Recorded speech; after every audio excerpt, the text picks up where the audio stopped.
In today's video, it is Reckoning Day for Nadu, amongst other cards, as well as the ban list for August has been announced across all formats. So let's get into it and take a look.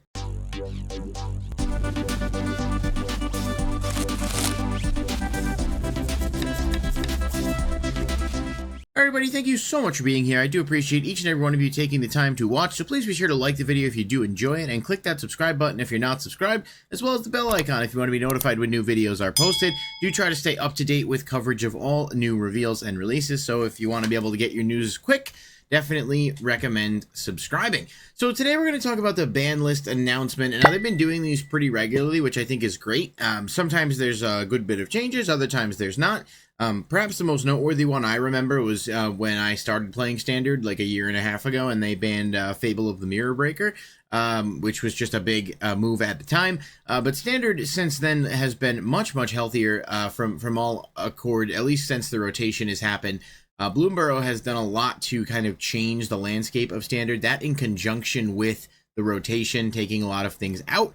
Overall, it looks like a pretty healthy format, and so I'm not surprised to see that they have not done anything to change Standard.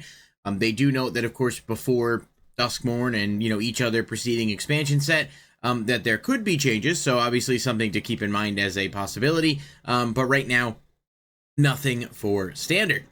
Pioneer did see two bans. One of them was very interesting to me. The other one I think was kind of bound to happen. I'm not super well versed in the format, but I do follow Reddit coverage and things of that nature, just because I know it's a fun format. It's just not one that I've been able to get into too much, at least in paper. I know that on Magic Arena they're going to be releasing a Pioneer Masters type set that will catch up with things that aren't currently in Pioneer, at which point I think I might actually try to dive into the format, because by all accounts it is quite fun. Or Explorer, I think it's called on Arena, but it uses the same format as Pioneer. So anyway, the bans in Pioneer, we've got Amalia Benavides, which was not that surprising. This card, it was just all over the place, and there's definitely so many ways to utilize this card. I think a lot of people thought that it was going to end up getting hit, so I don't think there's a ton to say. It was just seeing a lot of representation and just kind of had to go. A Sorin Imperious Bloodlord. Wow, reading is hard. This guy also got banned, and this one's a little bit surprising. So, I don't know, it was like 5 or 6 months ago, a deck utilizing this topped and did really well, playing Vein Ripper from Murders at Karlov Manor.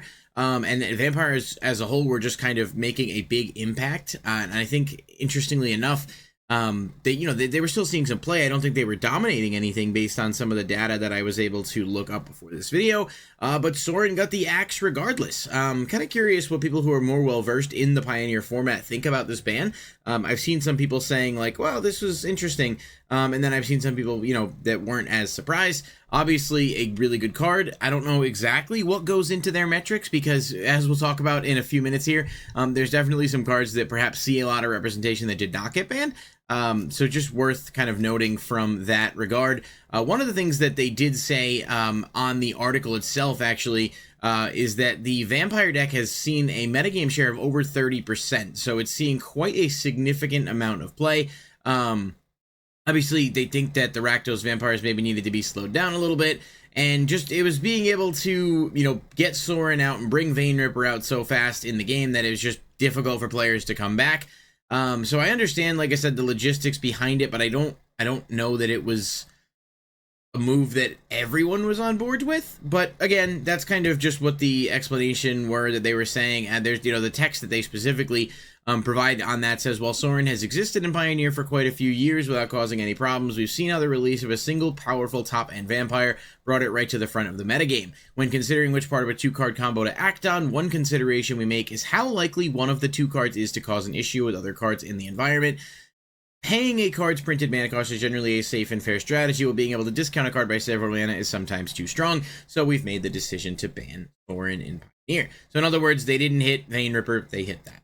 Interestingly enough, like I said about Amalia, that was just kind of dominating, and I don't think people were super shocking. There was also apparently some combos that would allow games to just kind of end in a draw, which is definitely not something that they want.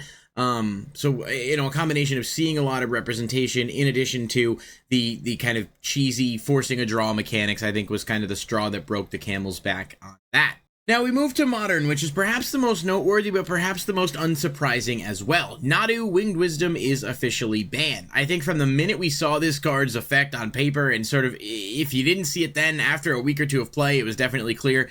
This card was just absolutely atrocious design. It was way too powerful with far too few restrictions.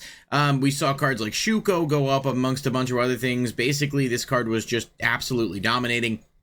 And an interesting note about Nadu here, they were talking about in the article how Nadu was essentially designed initially a different way, and then they kind of changed it to make it more commander friendly, or to encourage it to be able to be played as a commander. I think that sets a bad precedent, because I like Commander, it's my favorite format, but at the same time, these other formats, like you need to design cards for that format specifically. Printing a card like Nadu, if you wanted it to be designed just for Commander, then you really should have just put it in a Commander Precon, or made it a Commander focused card, because players are going to take a card like that and break it, as we saw.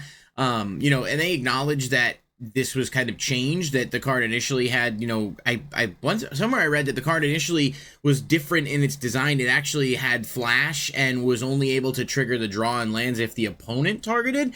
And then they kind of retooled the whole thing, which I think maybe would have been good to do some extra play testing perhaps on that one. So Nadu's gone. Not shocking for anyone. I think it's pretty clear that people knew this was coming when the card went from like $20 down to like $3 over the span of like 4 to 6 weeks. But again, good riddance, no sadness there. Honestly, I wouldn't have minded if it got the Accent Commander as well. I think in terms of Commander, Nadu just as a Commander probably is just not fun. We banned it in our play group as a Commander just because it wasn't really fun for anyone to play against. But everyone has different preferences, of course, so Nadu's gone. And then the other one that got banned for Modern is Grief. Not shocking here either. We saw, a lot of these elementals that just can be cast for such a free amount, especially, multiple times in a turn.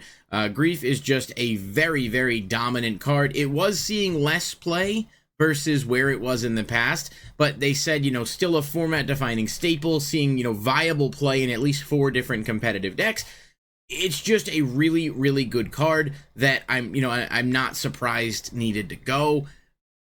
It's basically one of those things that, like, you print a cycle of cards like those elementals in Modern Horizons 2. It's bound to be the case that when you cheat around the restrictions so much, the whole purpose of mana a lot is to balance out these cards, and when you can get them out for nothing and still get powerful effects, even if they die, it's like, okay, cards like that are just, kind of problematic. So we'll see. Whether or not I don't think any of the other elementals are at a level where they're as problematic, but it's just kind of, one of those things that we'll have to keep an eye on. Of course, with Nadu gone, a lot of the meta is going to shift, I think, and more cards will see play, so there's some interesting, context there for Modern's next list, perhaps. And one of the big cards that was missed that I think a lot of players are very upset about is the One Ring. Now, this card, if you have not seen it or have perhaps lived under a rock, is arguably one of the most powerful artifacts ever printed. It gives you an insane amount of draw power. It gives you an incredible amount of resources with protection. It has indestructible, and the card is so strong that it was nerfed on Arena before it was even released there. There's not too much to say about the One Ring. It sees play in nearly 50% of strategies in Modern, and that's, it's incredible really in every format, right? Even in Commander, even in Legacy and other formats, and the One Ring just as a whole is just a really, really strong card. And they said that they had talked about it. It's obviously, a card that sees a lot of play in Modern, but they said that there is no clear One Ring deck terrorizing the format, calling it a unique combination of self-protection and card advantage that helps prop up varied strategies, and ultimately they decided not to act against it. I don't think the players necessarily agree with that, but it's, it's interesting enough, that they decided to leave it. I guess we'll see. My conspiracy theorist brain here is thinking that they didn't want to reprint it because they're going to be, they didn't want to hit it because they're going to be reprinting it soon in another product perhaps, and there's another chance to cash in, but I could be wrong. We'll have to see. And they do mention a couple of cards like Psychic Frog, as, a card that sees a lot of play, Necro Dominance as well. But it's far too soon to hit any of those cards, and I think just some things they're keeping an eye on. certainly, like I said, we may see the format for Modern shift significantly with Nadu being gone. Now, Legacy, again, I've explained this before, I do not have a lot of experience with the format, but for those of you interested, Grief was banned there as well. Just a really strong card that you can bypass mana costs for. It was seeing a lot of play, especially with cards like Reanimate. Just overall, not a fun card. And with how much that Reanimator deck was seeing in the meta, they said Grief got banned. Just, you know, another card. And I think Psychic Frog is one they mentioned here too, as apparently, again, complete noob when it comes to Legacy, but Psychic Frog seeing a lot of play there as well. So just a note. Vintage also, again, another format I do not have a ton of experience with, so I'm just kind of relaying what they've conveyed in the article here. Urza's Saga and Vexing Bauble, both restricted. Urza's Saga is an incredibly powerful card, of course, and they did mention that Luris of the Dream Den, which came off the list, actually played a big part in Urza's Saga being, you know, recyclable, reusable, etc. It's just a really strong card that doesn't require a lot of, you know, things to do. It's just sort of, it's easy free resources, and it was one of the top 5 most played cards in the format that was not on the list. So they did restrict it, meaning limited to a copy of 1, as well as Vexing Bauble, which is actually new out of Modern Horizons. I think Vexing Bauble had more to do with the fact that there are so many cards in Vintage that don't have a mana cost to play. The Lotuses, the Moxes, Force of Will, etc. And basically the rationale is it's kind of turning people off from wanting to play any of the cool cards that might be the reason they want to play Vintage in the first place. In other words, all those, you know, powerful Power 9 cards and stuff that you want to be able to play. If Vexing Bubble's out, you can't even play them, and it kind of hurts the appeal of that format with how easy it is to put a card out like that. So just, you know, again, a really interesting note on that format, on those formats. Feel free to weigh in on the comments if you do play any of those formats and you want to kind of provide a little bit of additional context for anyone who's watching the video, reading the comments, etc., because I do appreciate that. And then, yeah, so for Arena, no hits other than the Explorer hits, which were the same as Pioneer. We're not really going to waste too much time going into that, but I think the most noteworthy things here is that the One Ring did not get banned in Modern, despite a lot of people hoping that that was going to be the case. And then Nadu and Grief did get banned, so you did get 2 out of 3. You know, I guess there's probably going to be some big shifts here, and perhaps if the One Ring continues to dominate, we'll see them take some corrective action on the next list. So that being said, what do you guys think of this announcement? Do you think these are, you know, good moves, bad moves? What do you think you might have been better if they had done it differently? Let me know in the comments down below. Be sure to interact, and I'll catch you guys in the next video.